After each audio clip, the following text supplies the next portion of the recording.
Welcome, dear listener, to Deep Sleep Stories, a place where you can gently unwind, soften your thoughts, and drift into restful sleep. I'm Tim, and I'm truly glad you're here tonight. This evening, we'll begin a slow and soothing journey into a familiar fairy tale, one that has carried hope and magic through centuries. The story of Cinderella, but tonight, we'll move through it gently, peacefully, letting each moment unfold like a quiet dream. Before we begin, take a moment to settle in. Adjust your blanket, ease your shoulders, and allow your body to rest just as it is. There's no rush, no effort, only calm. Bring your attention softly to your breathing. Notice the rise of the inhale and the gentle fall of the exhale. Let each breath carry you deeper into stillness, as if the day is slowly dissolving, one breath at a time. And now, let us begin.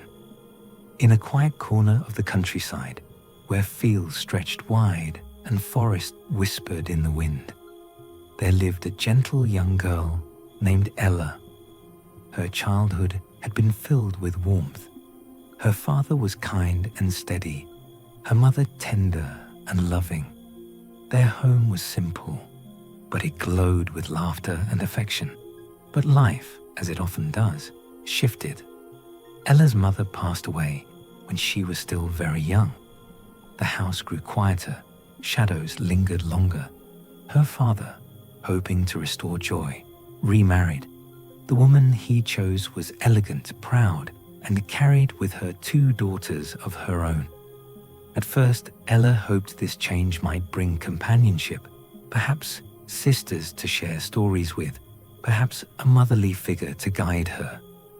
But the reality was different. The stepmother's heart was cold. Her daughters, though outwardly polished, were sharp in their words and selfish in their ways.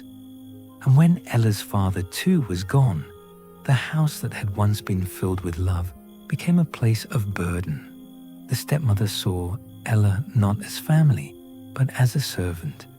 She was given the smallest room near the kitchen hearth.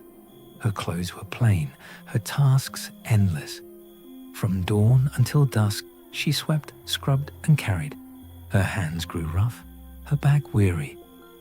And when the fire left ashes upon her skin, her stepsisters laughed, calling her Cinderella. Yet within her, something remained untouched. A quiet resilience, a gentle kindness that no cruelty could erase. She found solace in small things. The way morning light touched the window, the way birds sang outside, free and unbothered, the way her own imagination could carry her beyond the walls of the house. And though her days were heavy, her spirit held a quiet glow, like a candle that refuses to be extinguished. Cinderella's days unfolded with quiet rhythm.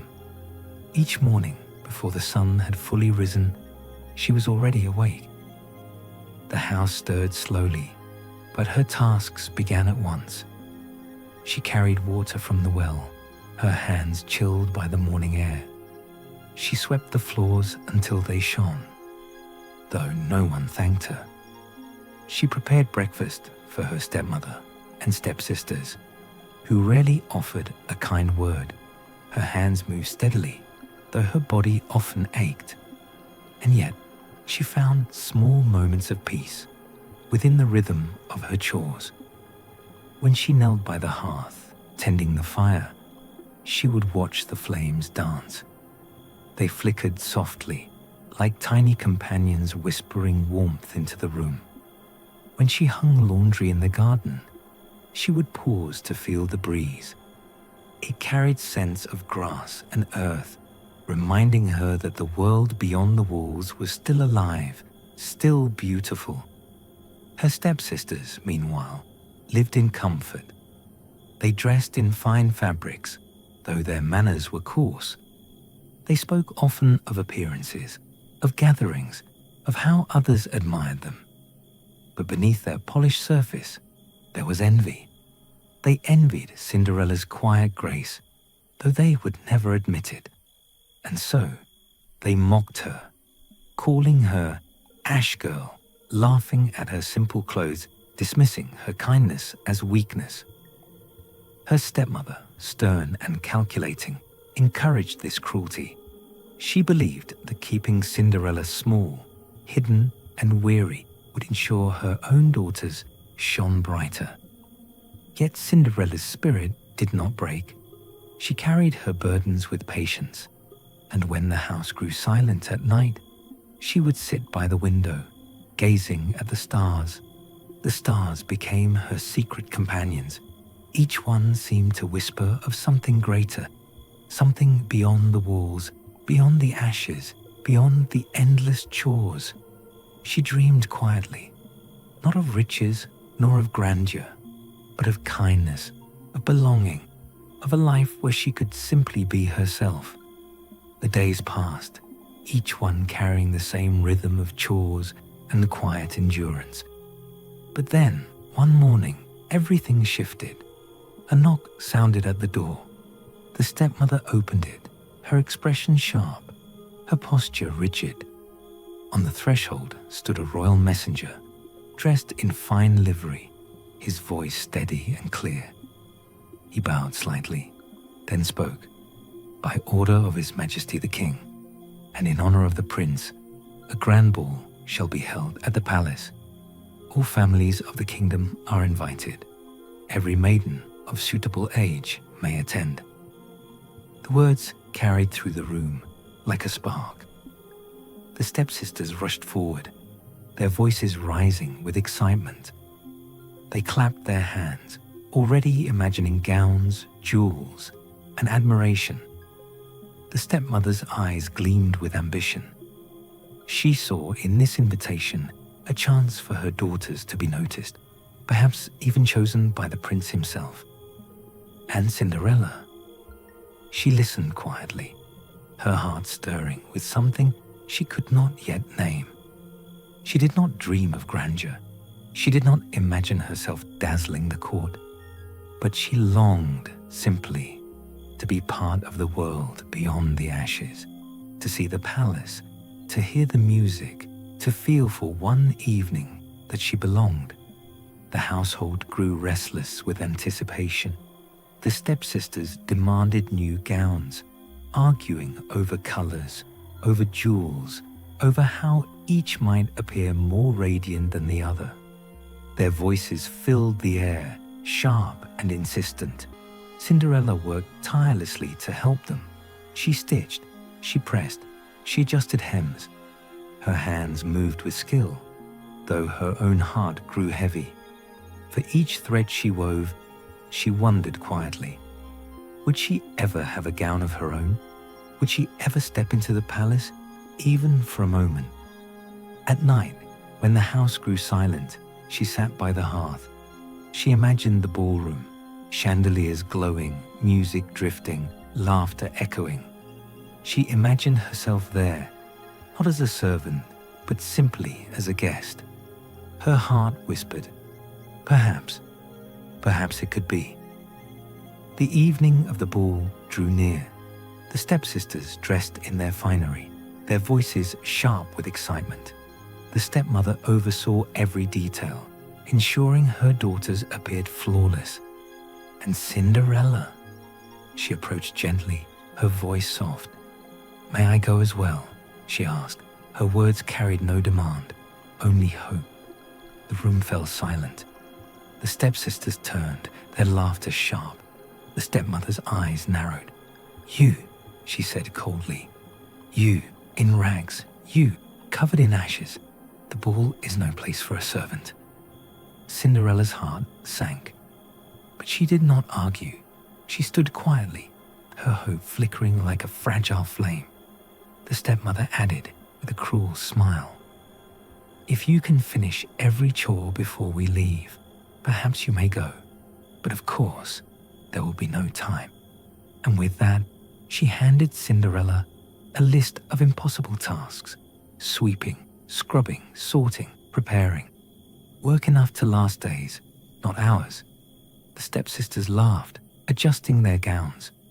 The stepmother turned away, satisfied, and Cinderella, she bowed her head, her heart heavy. Yet somewhere deep within, a quiet resilience remained.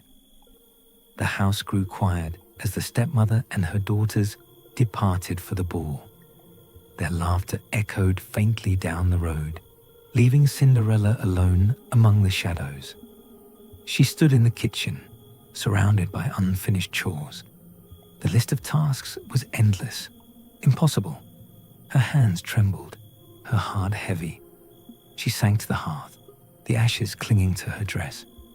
For the first time in many days, tears filled her eyes. She whispered softly, "Why must it always be this way?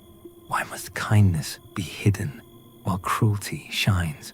Her voice faded into the silence, and then something stirred. A gentle light flickered in the corner of the room. Soft at first, like the glow of a candle, then brighter, warmer, until it filled the space with a quiet radiance.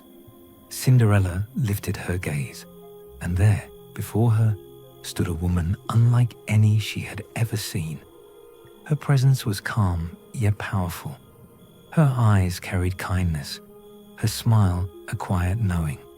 She was dressed in flowing robes that shimmered like moonlight. "Do not cry, child," the woman said gently. "You have carried burdens with grace, and tonight you shall be rewarded." Cinderella blinked, her breath catching.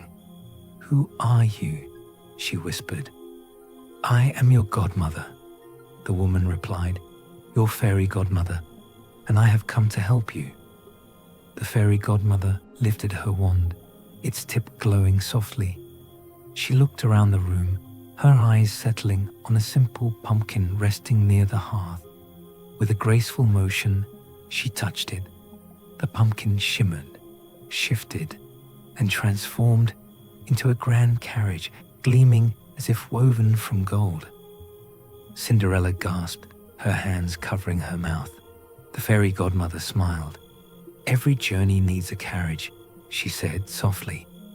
Next, she turned to the mice that scurried nearby. With a flick of her wand, they grew, stretched, and became fine horses, strong and steady.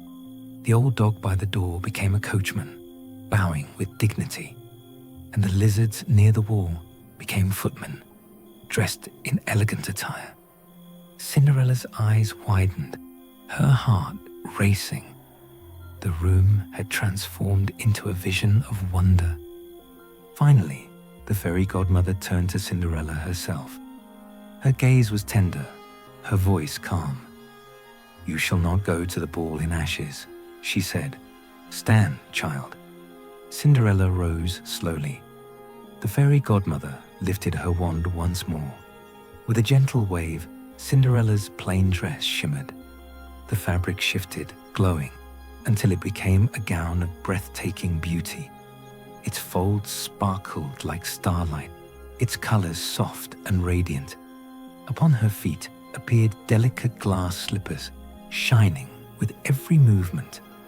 Cinderella touched the gown, her eyes filling with wonder. "Is this truly for me?" she whispered. The fairy godmother nodded. "Yes, my dear, but remember, this magic will last only until midnight. When the clock strikes 12, all will return to what it was." Cinderella listened carefully, her heart steady. She bowed her head in gratitude. "Thank you," she said softly. "Thank you for giving me this chance." The fairy godmother smiled. "Go now, child. The world awaits you." The palace glowed like a beacon in the night. Its tall windows shimmered with candlelight, and the sound of music drifted gently across the gardens. Carriages arrived, one after another, carrying guests dressed in silks and jewels. The air was filled with laughter, anticipation, and the promise of something extraordinary. And then, among them, came Cinderella. Her carriage gleamed softly under the moonlight. Her gown sparkled with every movement, her glass slippers catching the glow of lanterns. As she stepped into the palace, the crowd seemed to pause. Eyes turned, whispers rose. No one recognized her as the girl of ashes. She appeared instead as a vision of grace, radiant and serene. Inside, the ballroom was alive with music. Violins sang, voices mingled, chandeliers cast golden light across polished floors. Guests danced, their gowns swirling, their laughter echoing. And then, the prince entered. He moved with quiet dignity, his presence commanding yet gentle. He greeted guests politely, though his eyes seemed to search for something more. When his gaze fell upon Cinderella, the room seemed to fade. The music softened, the voices blurred. For a moment, it was as if only the two of them existed. He approached, his step steady, his expression filled with wonder. "May I have this dance?" he asked softly. Cinderella's heart fluttered. She bowed her head, her voice gentle. "Yes." They moved together across the floor. Her gown shimmered, his hand steady upon hers. The music carried them, each step flowing like water, each turn like a quiet dream. The prince spoke little, but his eyes revealed much: admiration, curiosity, a quiet recognition, as if he had found something he had long been seeking.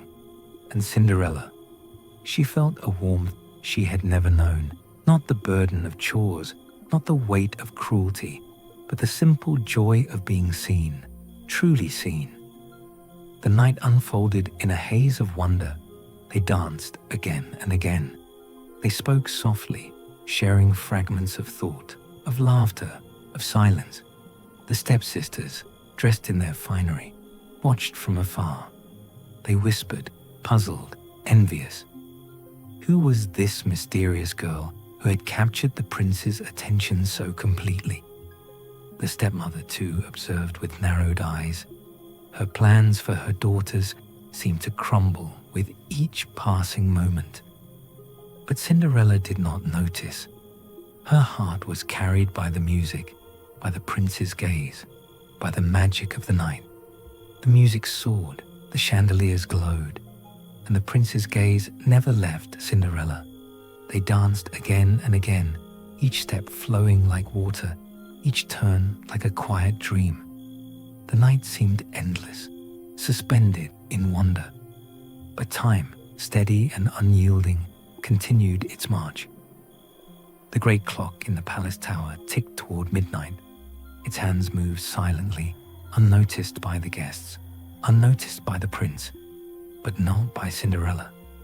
She felt a sudden chill, a memory of her godmother's words. The magic would last only until midnight. When the clock struck 12, all would return to what it was. Her heart raced. She turned to the prince, her voice urgent yet soft. "I must go," she whispered. He reached for her hand, his eyes filled with confusion. "But why? Stay, please." But Cinderella pulled away, her steps quick, her breath uneven. She fled through the ballroom, down the grand staircase, into the night. The clock began to toll. 1, 2, 3. Each strike echoed through the palace, deep and resonant. As she ran, the magic unraveled. Her gown shimmered, then faded into plain fabric. Her carriage shrank back into a pumpkin. The horses became mice once more. The coachman returned to a dog, the footmen to lizards. Only one thing remained unchanged: the delicate glass slipper upon her foot. In her haste, one slipper slipped free, left behind upon the steps of the palace. It gleamed softly in the moonlight, a fragile token of the night's wonder. The prince reached it moments later, holding it gently, his heart filled with determination. He whispered to himself, "I will find her."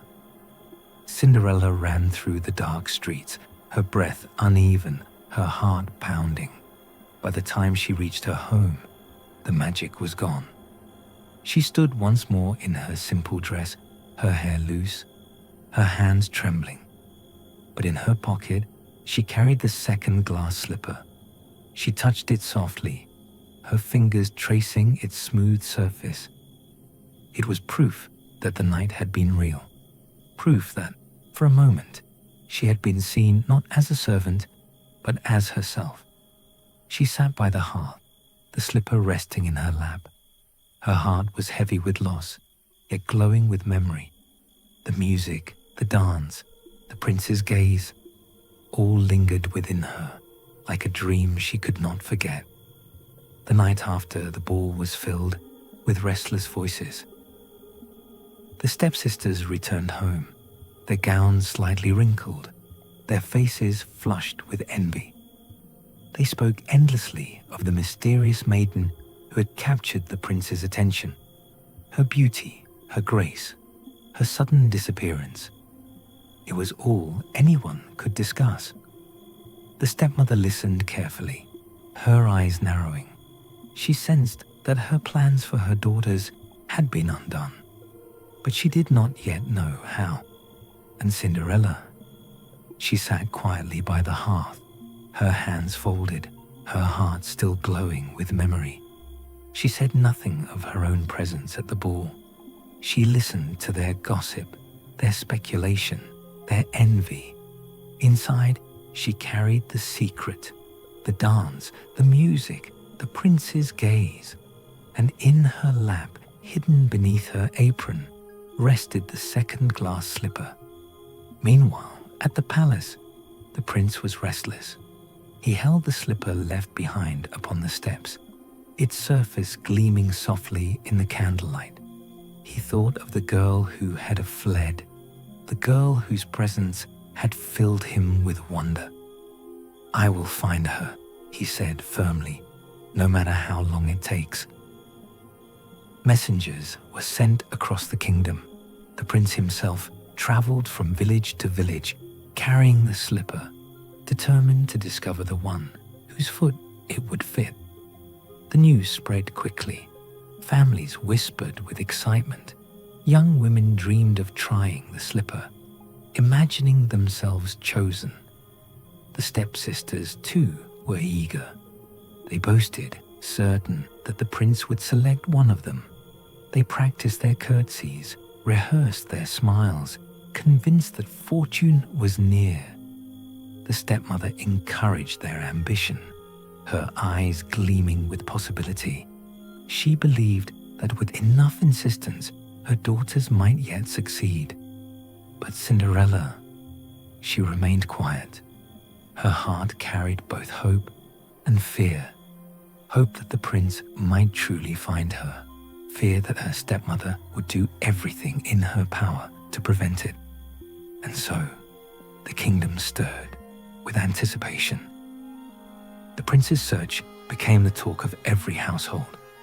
The glass slipper, delicate and shining, became a symbol of possibility. And in her small room by the hearth, Cinderella waited. Her days continued with chores, her nights with quiet dreams. But now, each moment carried a new rhythm, the rhythm of hope, steady and patient, whispering that change was near. The prince's search carried him across villages, towns, and quiet cottages. Everywhere he went, young women tried the slipper, each hoping it would fit. But none could wear it.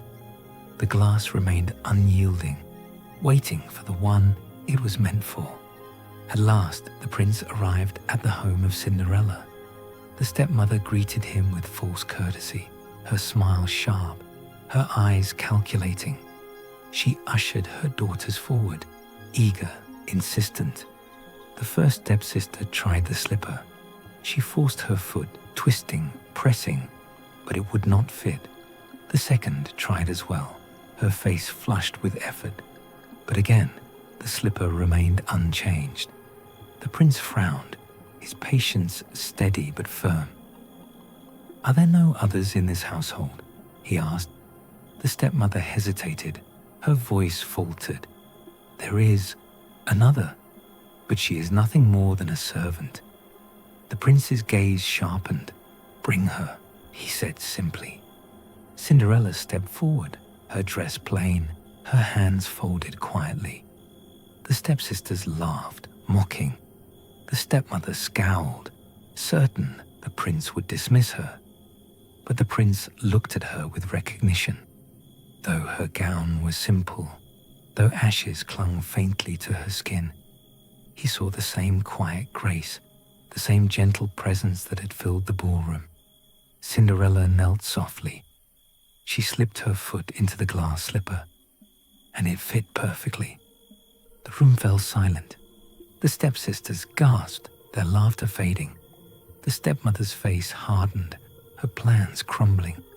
The prince's eyes filled with wonder. "It is you," he whispered, "the one I have sought." Cinderella rose, her heart steady, her spirit glowing. The prince took her hand, his voice calm yet resolute. "You shall come with me, no longer hidden, no longer bound by cruelty. You are meant for more." The stepmother tried to protest, her words sharp, but the prince silenced her with a glance. The stepsisters bowed their heads, ashamed, though envy lingered in their eyes. And Cinderella, she felt the weight of years lift from her shoulders. The ashes, the burdens, the endless chores, all faded. In their place remained only hope, kindness, and the promise of a new life. The carriage rolled gently through the night, carrying Cinderella away from the house that had bound her for so long. Her heart trembled with wonder. The prince sat beside her, his presence calm, his gaze steady. For the first time, she felt the weight of ashes lift, replaced by the quiet promise of belonging. The palace gates opened wide. Torches glowed, casting warm light across stone walls and gardens. Servants bowed respectfully, their eyes filled with curiosity. They had heard whispers of the mysterious maiden, but now they saw her. Gentle, radiant, yet humble. Cinderella stepped inside. The halls stretched endlessly, filled with golden light, polished floors, and tapestries that told stories of kings and queens long past. But she did not feel overwhelmed. Instead, she felt a quiet peace, as though the palace itself welcomed her. The prince guided her through the corridors. He spoke softly, not of grandeur, but of simple things. The gardens, the music, the quiet places where he found solace. Cinderella listened, her heart steady. She realized that beneath the crown, he too longed for kindness, for companionship, for someone who could see him not as a ruler, but simply as himself. Together, they walked into the great hall. The king and queen awaited, their expressions filled with curiosity. The prince bowed, then spoke with quiet conviction. "This is the one I have sought, the one who left the slipper." The queen studied Cinderella, her eyes gentle. She saw not only beauty, but kindness. The king nodded, his voice calm. "Welcome, child. You are home now." Cinderella's heart swelled. She thought of the hearth, the ashes, the endless chores. She thought of the cruelty, the laughter, the loneliness. And now, she stood in a place of light, surrounded by acceptance. Her spirit glowed quietly, not with pride, but with gratitude. She bowed her head, whispering softly, "Thank you." The prince took her hand, his voice steady. "You shall never be hidden again. You shall walk beside me, not behind. You are meant for more than ashes."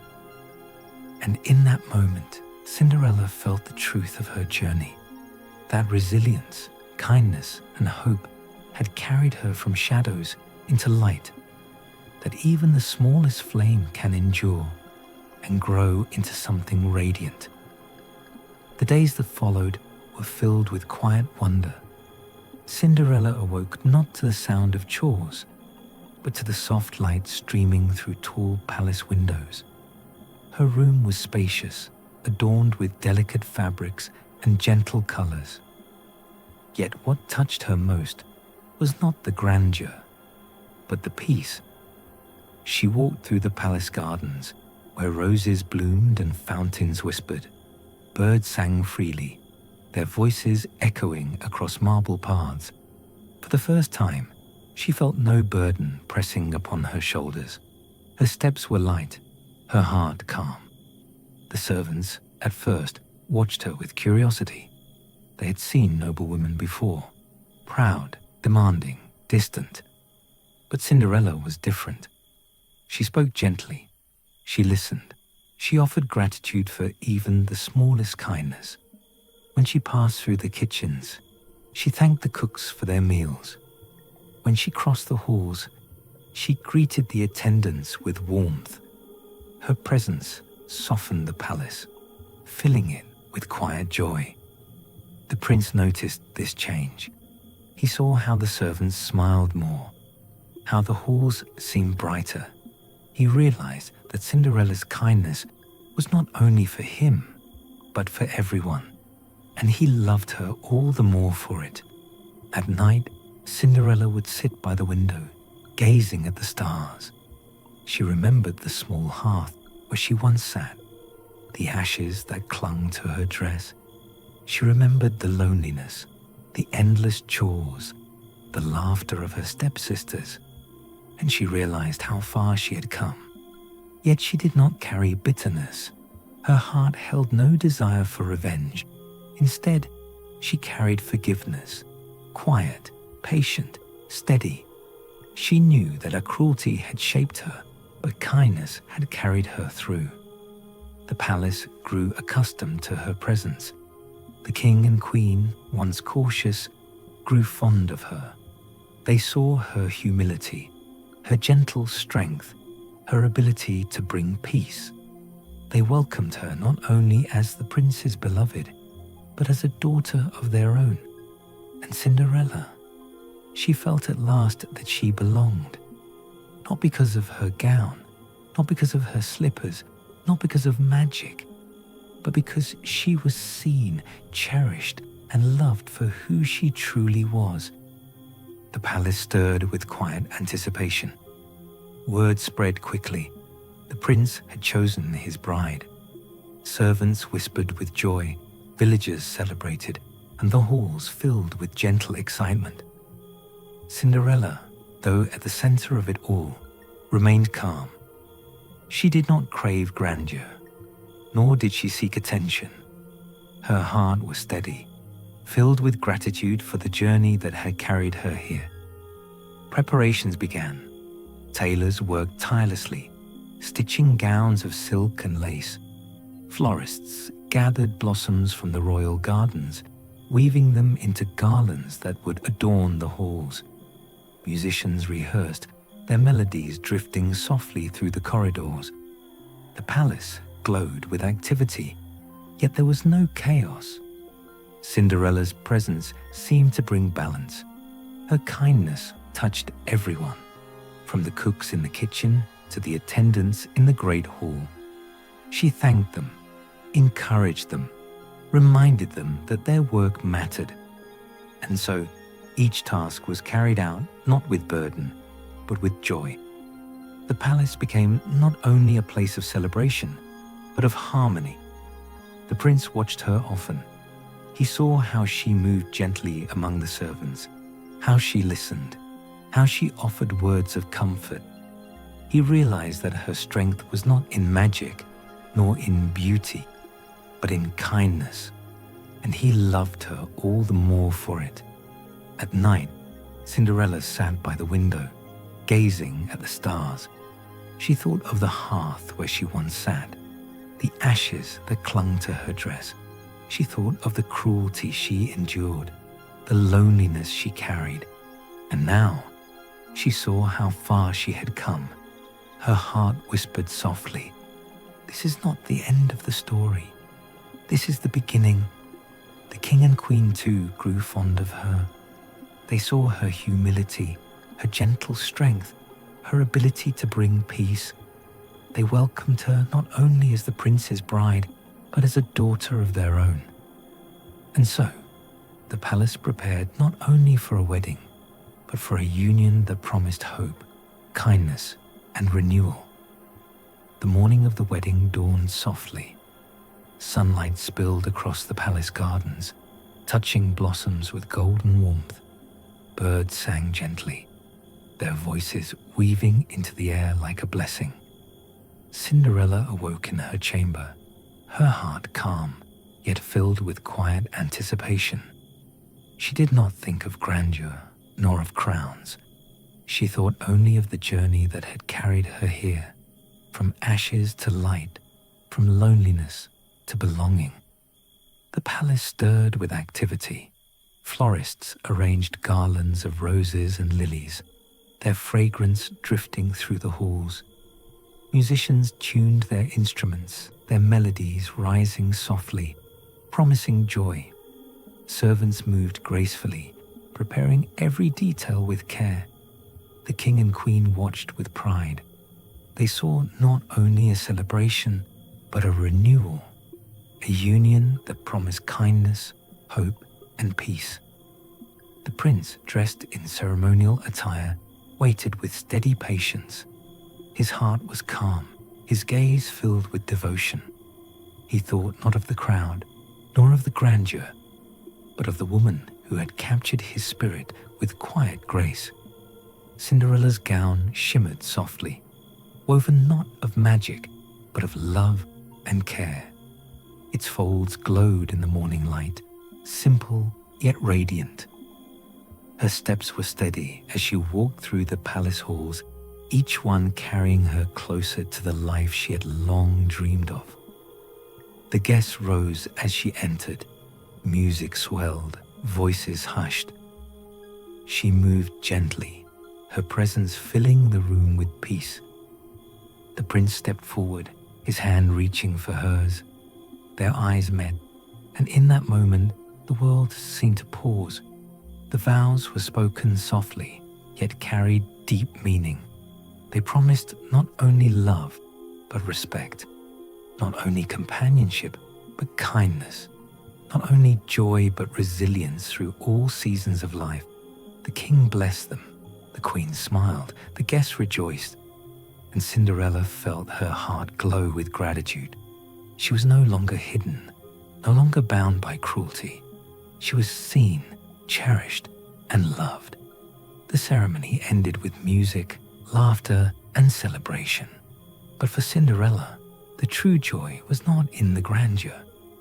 It was in the simple truth that she had found belonging, that her journey, marked by ashes and hardship, had led her to light and love. The palace glowed with light. Candles flickered in golden holders, their flames dancing gently.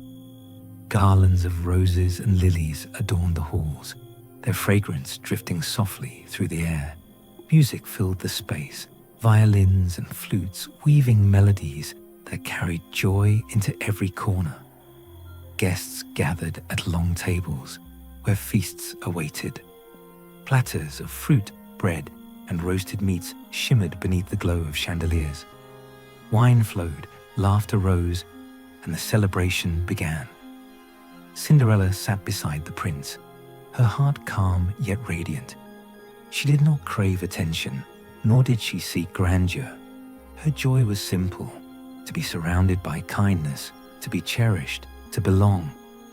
She greeted the guests warmly, thanking them for their presence. She spoke gently to the servants, reminding them that their work mattered. Her words carried peace. Her presence softened the room. The prince watched her, his heart steady.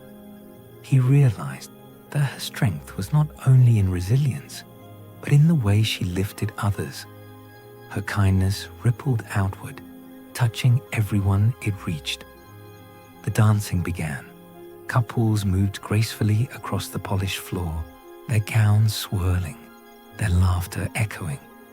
The prince led Cinderella into the dance. Her gown shimmered softly, her steps light, her spirit glowing. They moved together as they had on the night of the ball.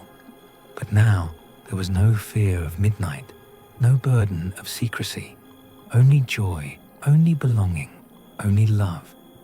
The guests watched, their hearts warmed. They saw not only a union of royalty, but a union of kindness and hope, and they rejoiced, knowing that the kingdom itself would be touched by this light.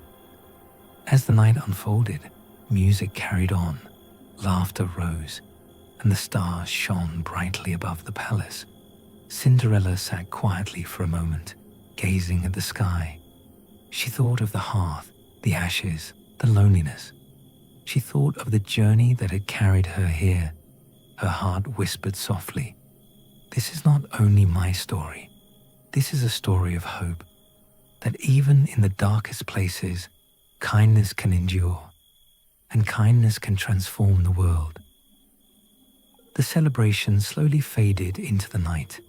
Music softened, candles flickered low, and guests departed with joy in their hearts. The palace grew quiet once more, resting after a day of laughter and light. Cinderella sat by the window of her new chamber, gazing at the stars. Her gown shimmered faintly in the moonlight, her heart calm and steady. She thought of the journey that had carried her here, from ashes to radiance, from loneliness to belonging. The days that followed were gentle. Cinderella walked through the palace gardens, her steps light, her spirit glowing. She greeted the servants with warmth, thanked the cooks for their meals, listened to the attendants with patience. Her kindness touched everyone, weaving harmony into the rhythm of palace life. The prince stood beside her often, his gaze filled with quiet admiration. He realized that her strength was not only in resilience, but in the way she lifted others. Her presence softened the kingdom itself, reminding all who met her that kindness was the truest form of power. The king and queen watched with pride. They saw how the palace grew brighter, how the people spoke of her with affection. They welcomed her not only as princess, but as a daughter, cherished and beloved. And beyond the palace walls, the villagers too felt her presence. She visited them with humility, listening to their stories, offering comfort, reminding them that they mattered. Her kindness rippled outward, touching not only the palace, but the kingdom itself. At night, Cinderella returned to the window, gazing at the stars. She remembered the hearth, the ashes, the endless chores. She remembered the cruelty, the loneliness, the tears, and she realized how far she had come. Her heart whispered softly, "This is not the end. This is the beginning of a new story. A story where kindness endures, where hope transforms, where love carries us through." Life in the palace carried a new rhythm. No longer was Cinderella bound to chores and ashes. Now she was called to duties of a different kind, duties that touched the kingdom itself. She sat beside the prince in council meetings, listening quietly as advisors spoke of trade, of harvests, of the needs of the people. She did not speak often, but when she did, her words carried weight. She reminded them that behind every number, every plan, were lives, families, children, workers whose days depended on kindness and fairness. The king and queen watched her with pride. They saw how her gentle wisdom balanced the voices of power. She did not seek to dominate, but to guide. Her presence softened the room, reminding all that leadership was not only about strength, but about compassion. Beyond the palace walls, Cinderella visited villages and towns. She walked among the people, listening to their stories, their worries, their hopes. She offered comfort, encouragement, and gratitude. Her humility touched them deeply. For though she was princess, she carried herself as one of them. Children gathered around her, drawn by her warmth. She told them gentle stories, reminding them that even in hardship, hope could endure. Mothers and fathers thanked her, their hearts lifted by her presence. The prince accompanied her often, watching with admiration. He realized that her kindness was not only for him, not only for the palace, but for the kingdom itself, and he loved her all the more for it. Yet, there were challenges. Not all welcomed her with open hearts. Some nobles whispered, questioning her origins, doubting her worth. They saw her not as royalty, but as a servant who had risen too high. Cinderella heard their words, but she did not let them wound her. She carried herself with quiet dignity, knowing that kindness would speak louder than cruelty. And slowly, even the harshest voices softened, touched by her steady grace. At night, she returned to the palace, sitting once more by the window. She gazed at the stars, remembering the hearth, the ashes, the loneliness. She realized that her journey had prepared her for this, that resilience born of hardship had become her strength. Her heart whispered softly, "Kindness is not weakness. It is the truest form of power, and it will guide me through all that lies ahead." The kingdom slowly began to change. Where once the palace had seemed distant, now it felt closer, warmer, more connected to the people. Cinderella's presence carried beyond the walls, reaching villages, farms, and marketplaces. She traveled often with the prince, not in grandeur, but in humility. She listened to farmers speak of their harvests, to craftsmen share their struggles, to mothers and fathers voice their hopes for their children.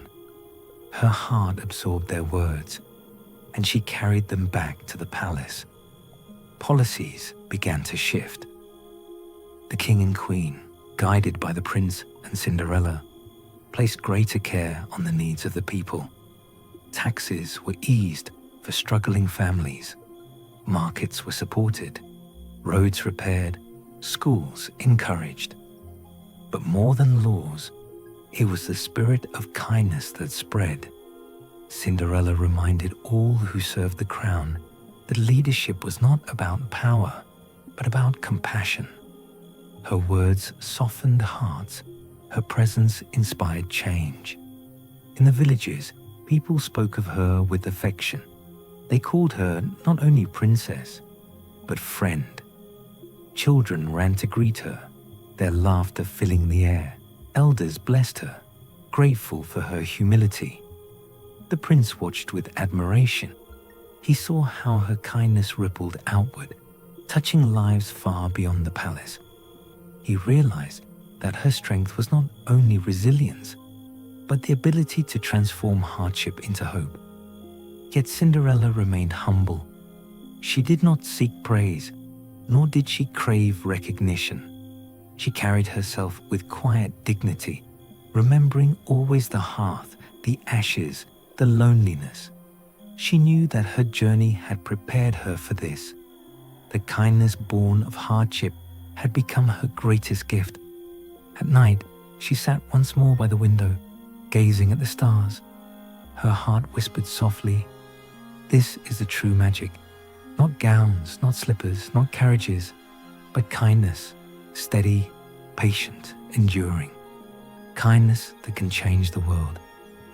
News of Cinderella's new life spread quickly. Villagers spoke of her kindness, nobles whispered of her grace, and the kingdom itself seemed brighter. But in a quiet corner of the land, her stepmother and stepsisters lived in silence. They had watched from afar as the prince's search ended at their own door. They had seen Cinderella rise from ashes into radiance, and now they carried the weight of regret. One morning, as Cinderella walked through the palace gardens, a messenger approached. He bowed, then spoke softly. "Your stepmother and stepsisters seek an audience. They wait at the gates." Cinderella's heart stirred. Memories rose. the cruelty, the laughter, the endless chores. Yet beneath them lay something deeper, the quiet strength she had carried through it all. She nodded gently. "Let them come." The stepmother entered first, her posture rigid, her eyes lowered. The stepsisters followed, their faces pale, their voices hushed. They bowed awkwardly, uncertain, ashamed. The stepmother spoke, her voice trembling. "We wronged you. We mocked you, burdened you, hid you in ashes. And yet you have risen. We ask forgiveness." The stepsisters added softly, "We were cruel. We envied you, though we did not understand your strength. We are sorry." Cinderella listened quietly. Her heart remembered the pain, the loneliness, the tears. But she also remembered the stars, the firelight, the quiet resilience that had carried her through. She spoke gently. "I cannot forget what was done, but I can forgive. For cruelty shaped me, but kindness carried me. And I choose kindness still." The stepmother bowed her head, tears filling her eyes. The stepsisters wept softly, their envy dissolving into humility. From that day forward, Cinderella did not cast them out. She welcomed them with patience, though she did not allow cruelty to return. She offered them a chance to change, to live with dignity, to learn the strength of kindness. And slowly, they did. The stepsisters softened, their laughter no longer sharp but gentle. The stepmother, though stern, carried herself with humility. Cinderella's forgiveness became not only a gift, but a lesson that kindness can heal even the deepest wounds. Word of Cinderella's forgiveness spread quickly. The palace servants whispered of it, the villagers repeated it, and soon the entire kingdom knew. She had welcomed her stepmother and stepsisters, not with vengeance, but with compassion. This choice carried power. It reminded people that cruelty could be softened, that wounds could be healed, that kindness could transform even the hardest hearts. In villages, neighbors who had quarreled for years began to speak again. Old disputes over land, over trade, over pride slowly dissolved. They remembered Cinderella's example, and they chose reconciliation. Families torn apart by anger found ways to reunite. Friends who had drifted returned to one another. The rhythm of forgiveness spread like sunlight, warming places long shadowed by resentment. The prince watched this transformation with wonder. He realized that Cinderella's strength was not only in resilience, nor only in kindness, but in the courage to forgive. Her choice had become a beacon, guiding the kingdom toward harmony. The king and queen, too, saw the change. They spoke of it in council, reminding nobles that leadership was not only about laws, but about the spirit of the people.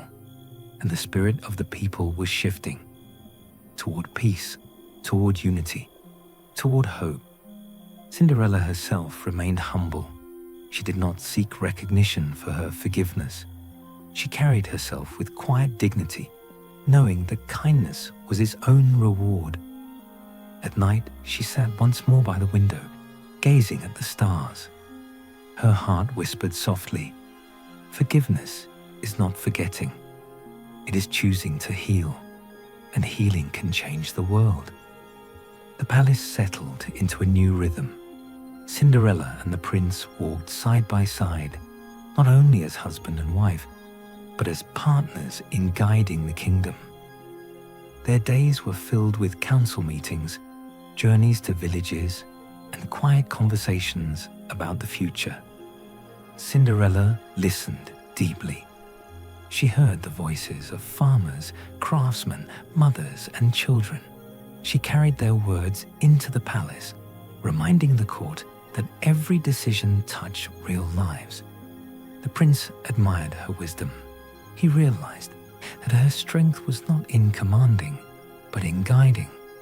Her kindness shaped his own choices, teaching him that leadership was not about power, but about service. Together, they began to weave a vision for the kingdom.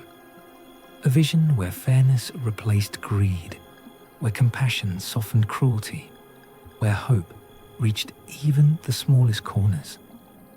Schools were built, giving children the chance to learn. Markets were supported, ensuring families could thrive. Roads were repaired, connecting villages long isolated. But more than these changes, it was the spirit of kindness that spread. People began to trust again, to hope again, to believe that their voices mattered. At night, Cinderella and the prince sat together in the gardens. The stars shimmered above, the fountains whispered softly. They spoke not of crowns or titles, but of dreams, of a kingdom where kindness endured, where resilience carried all through hardship. Cinderella's heart glowed quietly. She thought of the hearth, the ashes, the loneliness. She realized that her journey had prepared her for this, that every burden had shaped her into someone who could guide with compassion. The prince took her hand, his voice steady. Together, we will build a kingdom of hope. And so, their shared journey deepened. Not only a marriage, not only a union, but a partnership rooted in kindness. A partnership that promised to carry the kingdom into a future of light. The kingdom blossomed under the gentle guidance of Cinderella and the prince. Villages thrived, markets flourished, and families carried hope in their hearts. The palace no longer stood as a distant fortress, but as a beacon of compassion. Cinderella's presence was felt everywhere. Her kindness touched the servants, the nobles, the villagers, the children. Her forgiveness inspired reconciliation. Her humility encouraged unity. Her resilience reminded all that hardship could be overcome. The prince stood beside her, his leadership strengthened by her wisdom. Together, they built not only a marriage, but a vision for the kingdom. A vision rooted in fairness, compassion, and hope. The king and queen watched with pride, knowing that their legacy would endure through kindness. The people spoke of Cinderella not only as princess, but as a symbol. They told stories of the girl who had risen from ashes, who had endured cruelty, who had chosen forgiveness. Her journey became a reminder that even the smallest flame can grow into light that warms the world. At night, Cinderella sat once more by the window, gazing at the stars. She remembered the hearth, the ashes, the loneliness. She remembered the cruelty, the tears, the quiet resilience that had carried her through. And now, she saw how far she had come.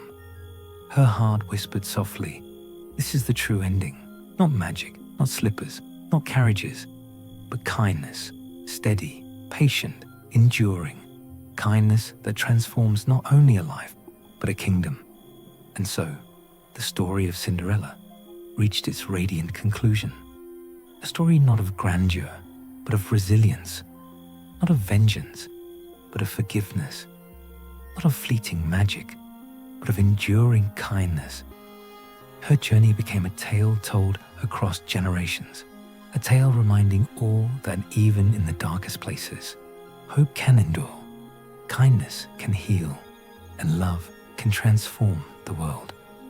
The story of Cinderella is not only a tale of magic, it is a journey of resilience, of kindness, and of the quiet strength that can transform the world.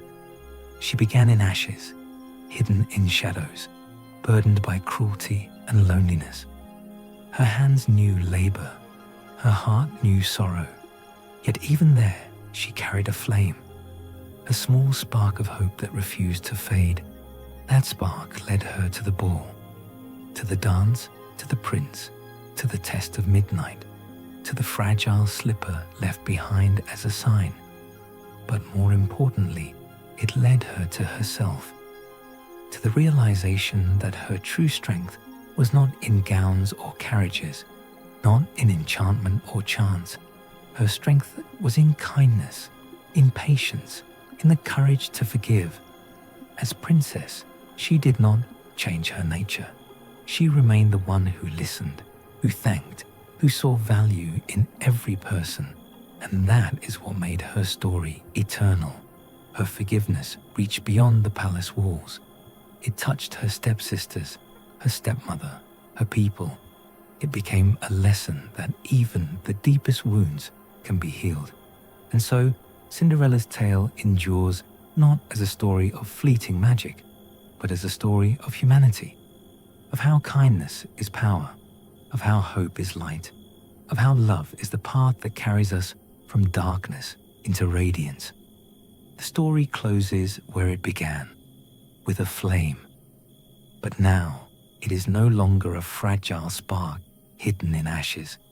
It is a steady fire, glowing with warmth, guiding others, reminding us all that even the smallest kindness can change the world.